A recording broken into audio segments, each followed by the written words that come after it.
साहिल के सुकून से किसे इनकार है लेकिन साहिल के सुकून से किसे इनकार है लेकिन तूफान से लड़ने में मजा और ही कुछ है। आदाब नाजरीन, जिंदगी है तो मुश्किलें हैं और मुश्किलें हैं तो उसका सोल्यूशन भी जरूर है।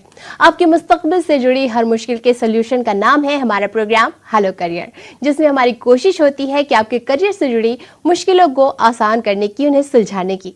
हमसे राब्ता कायम करने के लिए आप अपने टीवी स्क्रीन पर फ्लैश होने वाले नंबर्स को मिलाकर उनको जरिया बना सकते हैं। हमारे टेलीफोन नंबर्स हैं 0120258811 और 012066934849 और तीसरा नंबर है 9205287347। आपके साथ हूं मैं चंद्रानी मुखर्जी और करियर से जुड़े आपके सवालों का जवाब देने के लिए आज हमारे साथ स्टूडियो में मौजूद हैं हमारे career expert doctor Kazim, associate professor Delhi university. Sir, आपका तहे दिल से इस्तकबाल है हमारे प्रोग्राम में। शुक्रिया।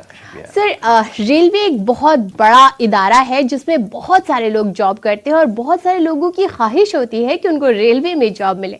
आप हमारे नाजरीन को बताएं कि वो किस तरीके से रेलवे में जॉब पाने की कोशिश कर सकते हैं, किस तरीके से शुरुआत कर सकते हैं इसकी। देखिए, रेलवे में रेलवे रिक्रूटमेंट बोर्ड है और रेलवे रिक्रूटमेंट सेल है जी। तो जिनकी भी ख्वाहिश है कि वो रेलवे में मुलाजमत हासिल करें तो उनको इन दोनों सेल और बोर्ड की वेबसाइट और उनसे मुताल्लिक जो खबरें हैं उस पर नज़र रखनी चाहिए जी। कि जैसे पिछले दिनों रेलवे रिक्रूटमेंट बोर्ड का बहुत बड़ा इश्तहार आया था जी।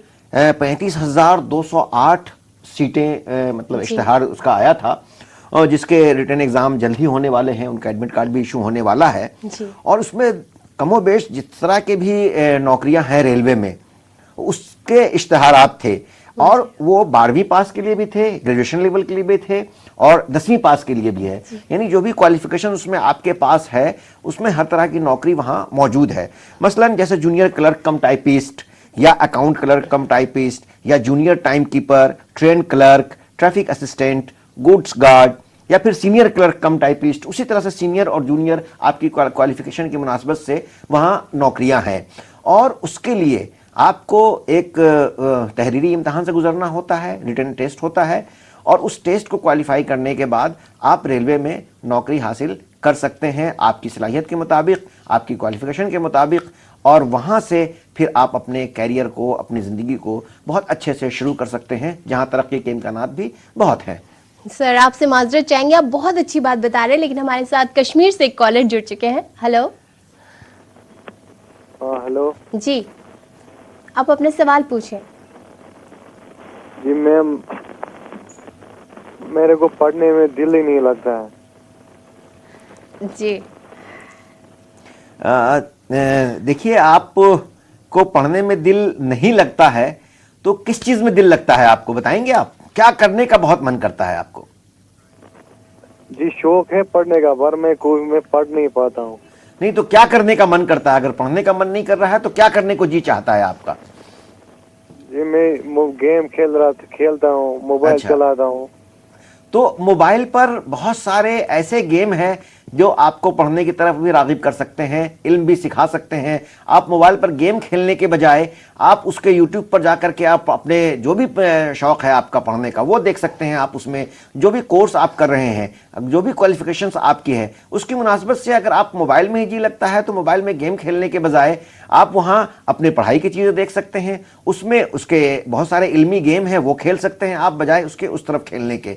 और साथ ही साथ आप थोड़ा सा अपने कैरियर के बारे में सोचें, अपनी ज़िंदगी के बारे में सोचें और या आपको जो सबसे महबूब है, सबसे प्यारी चीज़ जो लगती है उसको कैसे आप खुशी दे सकते हैं, इसके बारे में अगर आप सोचेंगे तो ज़रूर आपका जी लगेगा पढ़ने में और ज़रूर आप उस तरफ भी राग़िब होंगे। जी सर, और हम तो ये कहेंगे अगर आपका पढ़ाई में दिल नहीं लगता तो आप उनको देखना चाहिए जो ज़िंदगी में पढ़ाई का दिल नहीं लगता और ज़िंदगी में कुछ नहीं कर पाए। तो जब हम उनको देखेंगे तो ज़िंदगी में ज़रूर हमारी कोशिश होगी आगे बढ़ने की। सर, हम रेलवे की बात कर रहे थे और आपने बताया अभी इतने सारे जॉब्स आए हैं तो एक ALP यानी असिस्टेंट लोको पायलट की जॉब होती है, इसके लिए किस तरीके की तैयारी? काफ़ी एक ड्रीम जॉब की तरह इसको कह सकते हैं, लोको पायलट इस तरफ बहुत रुझान लोगों का बढ़ रहा है और अब जिस तरह के पहले इंजन हुआ करते थे हमारे यहाँ, स्टीम इंजन जिसमें कोयले डालने होते थे, फिर आपके डीजल इंजन आया और अब लोको है।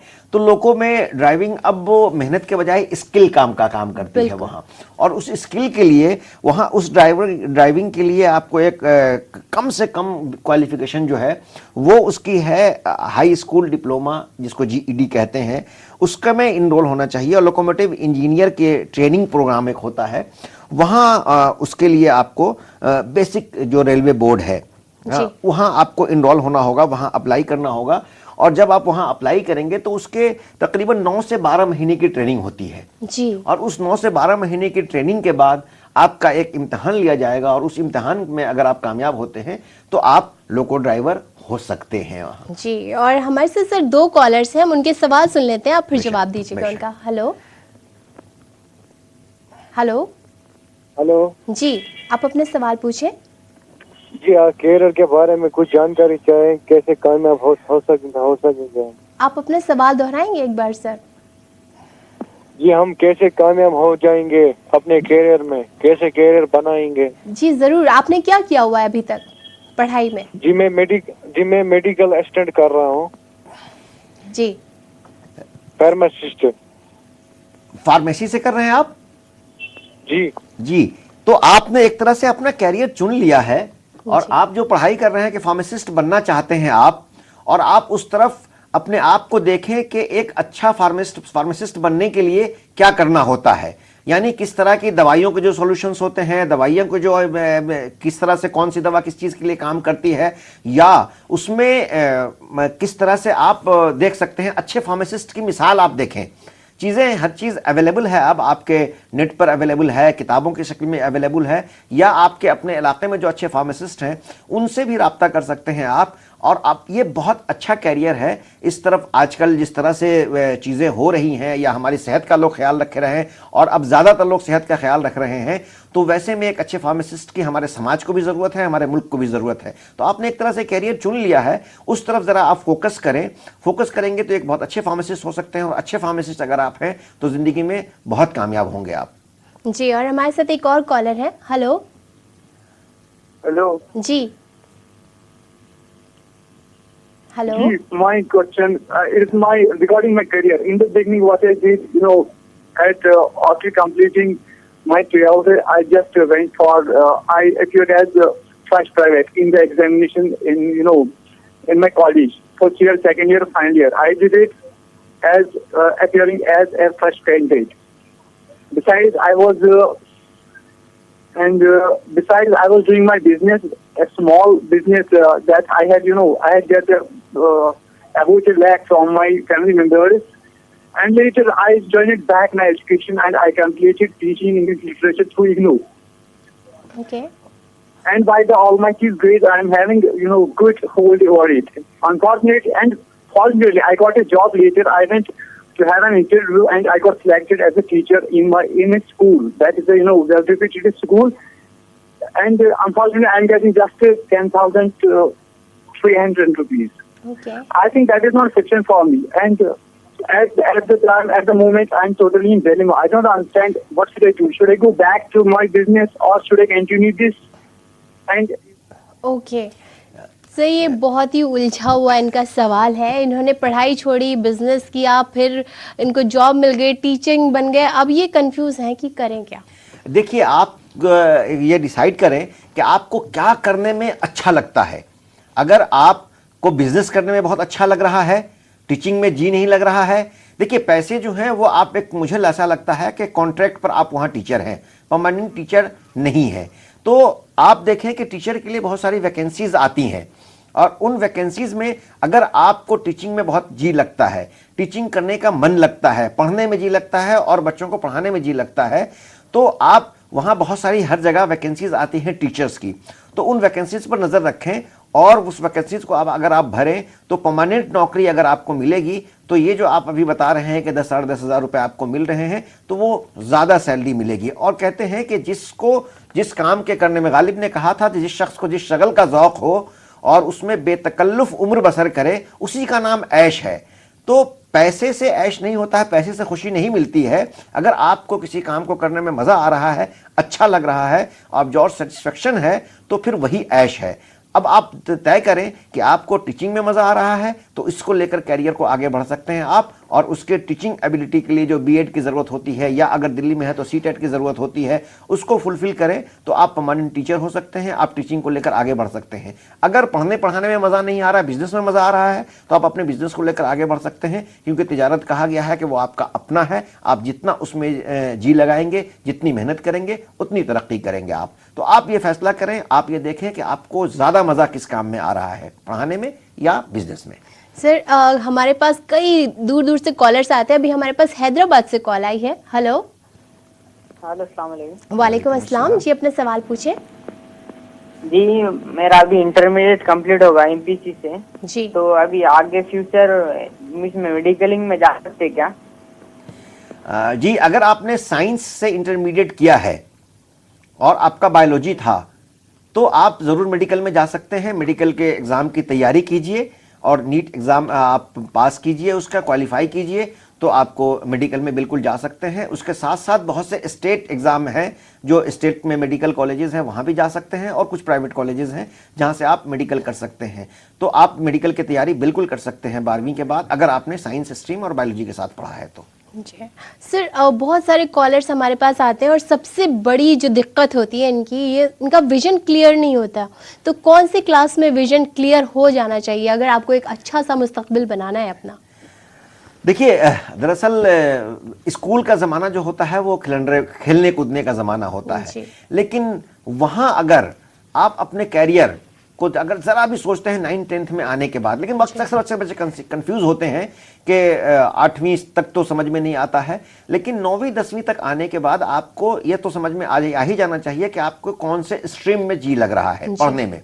और अब जॉब जो है वो सब्जेक्ट या कोर्स की वजह से नहीं होती है, बल्कि जिस फील्ड में, जिस सब्जेक्ट में, जिस कोर्स में आप बहुत अच्छा करते हैं, उसमें कैरियर ब्राइट होता है।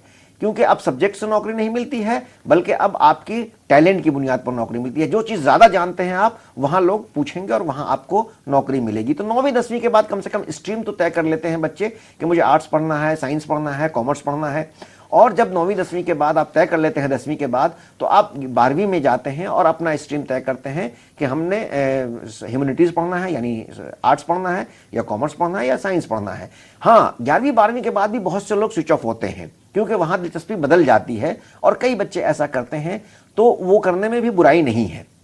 लेकिन 11वीं 12वीं में जो आपने तय किया वो बहुत सोच समझ कर, और कुछ सोच समझने नहीं है, बल्कि जो आपकी दिलचस्पी है, जो करने में मजा आ रहा है, वो करना चाहिए और टॉप करना चाहिए, बहुत अच्छा करना चाहिए। मीडियोकर के लिए आजकल बहुत कम गुंजाइशें हैं, जो अच्छा करते हैं उनके लिए बहुत गुंजाइशें हैं। और जिस काम में आपको मज़ा आता है, शौक़ है, जी लगता है, उस काम में आप ज़रूर अच्छा करेंगे। तो 8वीं 9वीं में कुछ तय कर लेना चाहिए 9वीं 10वीं तक आकर के, और 11वीं 12वीं में तो आपको अपना कैरियर तय करना चाहिए। उसके बाद भी अगर स्विच ऑफ करते हैं तो उसमें कोई बुराई नहीं है। सर, आपने बहुत अच्छा रास्ता दिखाया। अभी हमारे साथ जम्मू से एक कॉलर जुड़ चुके हैं, आइए जानते हैं उनका सवाल क्या है। हेलो जी, गुड इवनिंग।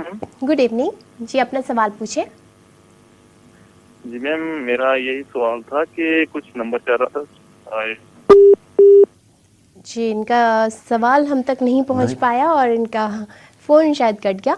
सर, हम आपसे जानना चाह रहे थे, ITI बहुत सारे स्टूडेंट्स करते हैं, नाजरीन करते हैं, उसके बाद जॉब की क्या स्कोप रहते हैं ITI करने के? देखिए, ITI जो है वो स्किल के लिए है, वो स्किल डेवलपमेंट बेसिकली है वो, और वहां से आप टेक्निकल की तरफ ज्यादा जाते हैं। ITI जब करते हैं आप, तो वो टेक्निकल, और अब जो दौर है वो टेक्निकल दौर है कि किसी भी फील्ड में अगर आप जाना चाहते हैं, तो अगर आपके पास ITI का डिप्लोमा है टेक्निकल में, तो वहां गुंजाइश है कि जो टेक्निकल में जो इंजीनियरिंग किए हुए हैं वो थोड़ा सा हाई लेवल पर होते हैं, और जो ITI किए हुए हैं वो थोड़ा लो लेवल पर टेक्निकल में उनके लिए गुंजाइशें मौजूद हैं। तो आप ITI करें तो जरा संजीदगी से करें, और आपको फिर वही है कि जो जी लगता है जिस चीज़ में ज़्यादा, और आपने जिसको लिया है उसको कैरियर के मुनासिबत से वहाँ जो कुछ आपको सिखाया जाता है, जो ट्रेनिंग दी जाती है, जो प्रैक्टिकल करवाया जाता है, उसको बहुत अच्छे से अगर करेंगे, तो आगे जब भी आप जॉब में जाएंगे तो आपको इज्जत भी मिलेगी और आपको तरक्की भी मिलेगी। तो ITI के बाद वो टेक्निकल जितने भी फील्ड हैं उन सब में जाने के लिए आपके पास मौके हैं, वहां आपके लिए रोजगार मौजूद है। जी, वैसे तो कहते हैं सर, अब लड़कियां किसी भी फील्ड में पीछे नहीं है, कदम से कदम मिलाकर चल रही हैं। लेकिन रेलवे में अगर देखा जाए तो रेलवे में कौन सी जॉब या कौन सी पोस्ट लड़कियों के लिए ज़्यादा मुफीद है, बेहतर है उनके लिए? देखिए, अब जो ज़माना है या 21वीं सदी में हम जहाँ हैं, वहाँ लड़के और लड़कियों का कोई फ़र्क नहीं है किसी भी जॉब के लिए। कि अब तमाम जॉब, जिस तरह की भी जॉब है, वो फिजिकल जो हो, वहाँ से लेकर के टेक्निकल और हर तरह की जॉब लड़कियां कर रही हैं और उनके लिए मुनासिब है।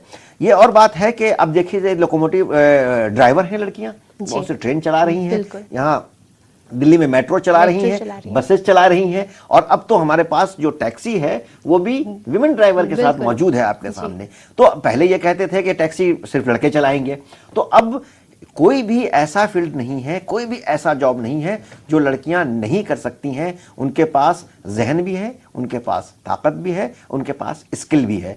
तो जिस तरह का भी जॉब वो अपने आप को कंफर्टेबल फील करें या वो जो शौक हो उनको, वो जॉब वो कर सकती हैं। सारा जहां उनके लिए खुला हुआ है। जी सर, अभी जो आप मेट्रो की बात कर रहे थे, तो इंडियन रेलवे में जॉब करना और मेट्रो में जॉब करना किस तरीके से एक जैसा है या कितना डिफरेंस है दोनों में? नहीं, दोनों अलग है। अच्छा जी। रेलवे की जॉब और मेट्रो की जॉब जी। कि रेलवे लॉन्ग डिस्टेंस के लिए हम रेलवे का यूज करते हैं और मेट्रो जो है वो उस शहर के लिए ही है। तो रेलवे में भी जॉब है, टीटी भी हैं लड़कियां, ड्राइवर भी हैं लड़कियां, और दूसरे जो काउंटर पे जो काम होता है, स्टेशन पे जो काम होता है, उन सब जगहों पे लड़कियां मौजूद हैं। तो रेलवे की जॉब मुख्तलिफ है, मेट्रो की जॉब मुख्तलिफ है। रेलवे में एक बार आप अपने शहर से बाहर निकल गए तो फिर जब अगली शिफ्ट आपकी होगी तो उसमें लौट करके आएंगे। मेट्रो में आप रोज अपने घर जा सकते हैं, अपने जहाँ है वो जा सकते हैं। तो दोनों में यह फर्क है। फिर रेलवे में आप जिस स्टेशन पे आपकी ड्यूटी खत्म हुई वहां आप कयाम कर रहे हैं, फिर वापसी जब है तो लौट कर आ रहे हैं। मेट्रो में यह है कि आप सुबह निकले या जो भी आपकी शिफ्ट है उस शिफ्ट के हिसाब से निकले और शिफ्ट खत्म हुई, आप अपने घर पहुंच गए। तो दोनों में फर्क है और दोनों के डीलिंग में भी फर्क है कि लॉन्ग डिस्टेंस की डीलिंग और आप मेट्रो में जो शॉर्ट डिस्टेंस की डीलिंग है वो सब पैसेंजर से हो, सवारी से हो या वो टेक्निकल स्टाफ से हो। तो दोनों मुख्तलिफ तरह की जॉब है और दोनों के अपने अपने तकाजे हैं और जिनका जिसमें शौक है वो उसको पूरा कर सकते हैं। सर, जॉब की सैलरी की रौनक से और जॉब की रौनक से कौन सा ज्यादा बेहतर है? देखिए, सैलरी जब आप रेलवे में होंगे या लॉन्ग डिस्टेंस में अगर आप जाएंगे तो आपको पर्टिकुलर स्टेशन फिक्स होता है कि जहां आपकी ड्यूटी खत्म होगी। अब वो आप अपने वक्त पर पहुंच जाएं या देर से पहुंचे, तो उस मुनासबत से उनके पर्क्स भी हैं, उनकी सैलरी भी है, उनके ओवर टाइम भी हैं। और मेट्रो में हमारे बिल्कुल टाइम फिक्स है कि इतने बजे मेट्रो यहाँ पहुंचेगी, तो वहाँ मेट्रो मुश्किल से मिनट 2 मिनट का फर्क होता है, वहाँ पहुँचते हैं। एक जैसे अगर कोई ड्राइवर हैं तो वो वहाँ एक स्टेशन पे छोड़ देती हैं जहाँ टर्मिनेट करती है मेट्रो, और दूसरा ड्राइवर वहाँ चढ़ जाता है। फिर उसके बाद दूसरी ट्रेन उसकी तयशुदा होती है कि 1 के बाद या 2 के बाद उस ट्रेन की फिर वो लेकर जाएंगे। तो यहाँ उस तरह के ओवर टाइम ये नहीं है। और सैलरी वाइज जो वहाँ के ड्राइवर की सैलरी है कमोबेश वही सैलरी मेट्रो की भी है, थोड़े बहुत का वो फर्क है। लेकिन दोनों ड्राइवर को देखने में जो है या दोनों का आप ये कह लीजिए कि अपीयरेंस जो है वो मुख्तलिफ है। यहाँ पब्लिक से इंटरेक्शन होता है, रेलवे में पब्लिक से इंटरेक्शन नहीं होता है आपका। सर, हमारे साथ एक कॉलर जुड़ चुके हैं, उनसे बात करते हैं। कश्मीर से हैं। हेलो। हेलो जी जी, आप अपने सवाल पूछिए। जी नमस्कार, सवाल पूछिए आप अपना। हाँ जी, जो मेडिकल नॉन मेडिकल रखा है जिसने बाय को छोड़ के। जी, आपका सवाल क्या है? सवाल ये है कि जिसने मेडिकल रखा है बाय को छोड़ के नॉन मेडिकल मैथ और ईवीएस का कॉम्बिनेशन है। अच्छा जी, तो उसके लिए कैसे होता है आगे? देखिए, अगर आपने 12वीं नॉन मेडिकल से किया है तो फिर मेडिकल में आपके लिए गुंजाइश नहीं है। नॉन मेडिकल है इसका मतलब कि आपके पास ज़्यादा स्कोप भी है। आप नॉन मेडिकल में, वहाँ मेडिकल के लिए तो एक ही मेडिकल था, अब आप यहाँ कॉमर्स में जा सकते हैं, आप यहाँ इंजीनियरिंग में जा सकते हैं, आप यहाँ इकोनॉमिक्स में जा सकते हैं, आप यहाँ दूसरे सब्जेक्ट्स में, दूसरे फील्ड्स में आप जा सकते हैं, आपके लिए वहाँ स्कोप है। तो अब आप जो दूसरा जो नॉन मेडिकल के अलावा जो बाकी चीज़ें बचती हैं उसमें देखें कि आपको क्या दिलचस्पी है और क्या करने में मज़ा ज़्यादा आता है। उस हिसाब से आप अपने सब्जेक्ट चूज़ कर सकते हैं, अपना फील्ड चूज़ कर सकते हैं। आप टेक्निकल में जा सकते हैं, आप नॉन टेक्निकल में भी आप जा सकते हैं, आप सीधे सीधे एकेडमिक में जा सकते हैं या कंपटीशन की तैयारी कर सकते हैं। आप अगर देखें सिंपल ग्रेजुएशन करें और कंपटीशन की तैयारी करके आप अच्छी सर्विस पा सकते हैं, सिविल सर्विस की तैयारी कर सकते हैं, स्टेट सर्विस की तैयारियाँ कर सकते हैं आप। तो ज़रूरी नहीं है कि मेडिकल अगर एक हमें नहीं मिल रहा है तो हमारे पास स्कोप नहीं है। मेडिकल तो एक फील्ड बंद हुआ है, बाकी तो पूरा जहां खुला हुआ है आपके लिए। तो आप उसमें देखें कि कहां आपकी दिलचस्पी है या क्या कर सकते हैं आप, उस मुनासिबत से आप अपना फील्ड चूज कर सकते हैं, अपना फील्ड देख सकते हैं। सर, आप हमारे नाज़रीन को RRBNTPC के बारे में बताएं। जी, ये रेलवे से जुड़ा हुआ है। रेलवे बोर्ड है ये। जी। रेलवे बोर्ड दरअसल ये है कि रेलवे बोर्ड, जैसा मैंने शुरू में ही कहा कि वो सेल है और बोर्ड है।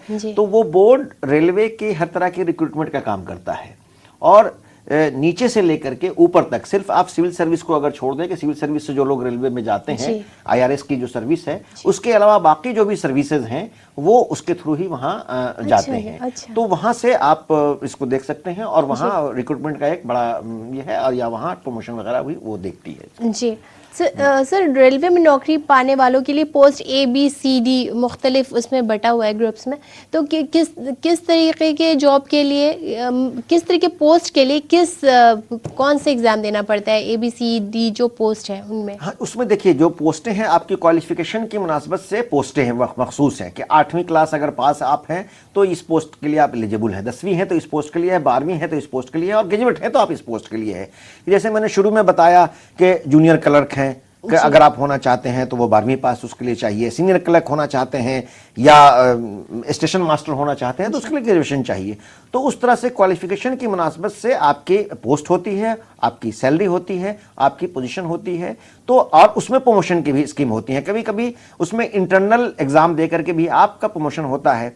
कुछ टाइम बाउंड प्रमोशंस हैं, कुछ इंटरनल एग्जाम दे करके आप वहां से क्वालिफाई करके अगली पोस्ट पर जा सकते हैं। तो रेलवे एक ऐसा मुझे लगता है कि शोबा है जहां हर तरह के लोगों के लिए गुंजाइशें हैं। जो बिल्कुल पढ़े लिखे भी नहीं है उनके लिए भी कुछ काम वहां मौजूद है, लेकिन कम से कम 8वीं क्लास वहां उसकी रिक्वायरमेंट है उस भर्ती के लिए, ताकि आप वहां आए। कुछ पोस्टें हैं जो सिर्फ प्रमोशन से पूरी की जाती हैं और कुछ डायरेक्ट अपॉइंटमेंट से होती हैं। जी, यानी रेलवे में बहुत बड़ा स्कोप है बहुत सारे लोगों के लिए। सर, IIMC में से उर्दू में डिप्लोमा जर्नलिज्म का आया है, उसके बारे में आप हमारे नाज़रीन को बताएं। देखिए, जर्नलिज्म एक ऐसा शोबा है जहां बहुत गुंजाइशें हैं और अब हम देख रहे हैं कि जितनी तेज़ी से हमारे मीडिया फैल रही है और बढ़ रही है, वो प्रिंट मीडिया हो या इलेक्ट्रॉनिक मीडिया हो। और IIMC सेंट्रल गवर्नमेंट का एक ऐसा अदारा है जहां इसकी ट्रेनिंग दी जाती है, इसके कोर्सेज करवाए जाते हैं और 1 साल का वहां डिप्लोमा करवाया जाता है जर्नलिज्म का। तो वहाँ पहले उर्दू नहीं हुआ करती थी, लेकिन पिछले कुछ वर्षों से वहाँ उर्दू के शोबे भी खोले गए हैं, उर्दू में जर्नलिज्म करवाए जा रहे हैं। और इस साल भी उसका इश्तिहार आया था, तो उसमें वहाँ ट्रेनिंग के लिए एडमिशन लेते हैं। इस साल ये शिकायत रही कि कम दाखिले हुए, बहुत सारी सीटें खाली हैं अभी भी। तो एक तो ये कि उर्दू जर्नलिज्म जब हम कर रहे हैं तो हम देखें कि उर्दू जानने वाले कहाँ से ताल्लुक़ रखते हैं, समाज के किस तबके से ताल्लुक़ रखते हैं। और सेंट्रल गवर्नमेंट का अदारा है तो उसमें कम से कम जो जिस तबके के लोग हैं उसकी मुनासबत से वहाँ सहूलियात होनी चाहिए। और वो सहूलियात, क्योंकि जो उर्दू जानने वाले हैं ज़्यादातर वीकर सेक्शन के लोग हैं, उर्दू पढ़ने वाले बच्चे जो हैं, तो वो वहाँ से आते हैं, तो इस वजह से उनके पास शायद कुछ मजबूरियाँ हो जिसकी वजह से वो वहाँ दाखिला न ले पाए हों या थोड़ा उसके सहूलियात उनके पास वो मैसर न हो जो नहीं ले पाए हो वहाँ दाखिला। जो बहुत सारे जैसे सेल्फ फाइनेंसिंग कोर्स है उसमें उर्दू वाले नहीं जा पाते हैं, तो वहाँ सेल्फ फाइनेंसिंग कोर्स की तरह अगर फीस अगर होगी ज़्यादा तो हो सकता है। इस बारे में सिर्फ हम आपसे और भी जानना चाहते हैं, लेकिन हमारे साथ एक कॉलर जुड़ चुकी हैं, आलिया खान दिल्ली से। Hello hello Alia. आलिया, क्या आप हमें सुन पा रही हैं? आप अपना सवाल पूछें। और ये आलिया का फ़ोन कट गया लग रहा है किसी वजह से।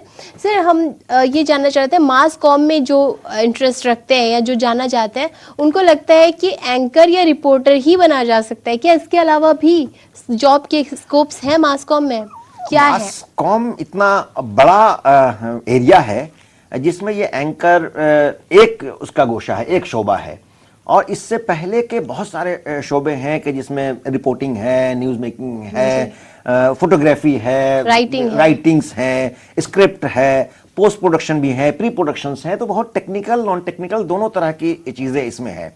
तो मास कॉम में अगर दिलचस्पी आपकी है तो सिर्फ ये नहीं कि हम एंकर ही बनेंगे मास कॉम में, तो उसके लिए जो तैयारी होती है, जिस तरह से तैयारी आपने अगर की है तो ज़रूर एंकर बने, वरना उससे ज़्यादा बड़ी जिम्मेदारियां भी होती हैं। इसमें एडिटर हैं, इसमें ट्रांसलेटर हैं, इसमें न्यूज़ एडिटर हैं, तो अलग अलग तरह की इसमें मास कॉम में गुंजाइशें हैं। तो उसमें आप अपनी दिलचस्पी, अपनी सलाहियत, अपने IQ और अपनी ट्रेनिंग की मुनासबत से आपको एक्सपेक्ट करना चाहिए। ओवर एक्सपेक्ट करने पर हो सकता है कि परेशानी भी हो, लेकिन उसके जैसे जैसे आप ट्रेनिंग लेते हैं, जैसे जैसे आप चीज़ें सीखते हैं, उस मुनासब से आपको वहाँ तरक्की भी मिलती है। तो मास कॉम प्रिंट मीडिया में अगर आपकी दिलचस्पी है तो वहाँ मुख्तलिफ तरह की चीज़ें हैं कि वहाँ कॉलम लिखना है, वहाँ न्यूज़ बनाना है, वहाँ एडिटिंग करना है, वहाँ पेज मेकिंग करना है, वहाँ फोटोग्राफी करनी है, वहाँ रिपोर्टिंग करनी है, वहाँ कॉन्फ्रेंसेज की रिपोर्टिंग। तो अलग अलग तरह की, जैसे वहाँ भी बीट्स अलग अलग हैं प्रिंट मीडिया की, उसी तरह से इलेक्ट्रॉनिक मीडिया भी अलग अलग बीट्स हैं। तो आप अपनी दिलचस्पी की मुनासबत से उन बीट्स में देख सकते हैं, उन फील्ड को देख सकते हैं। तो एक बड़ा एक तरह का ये मास कम्युनिकेशन एरिया है।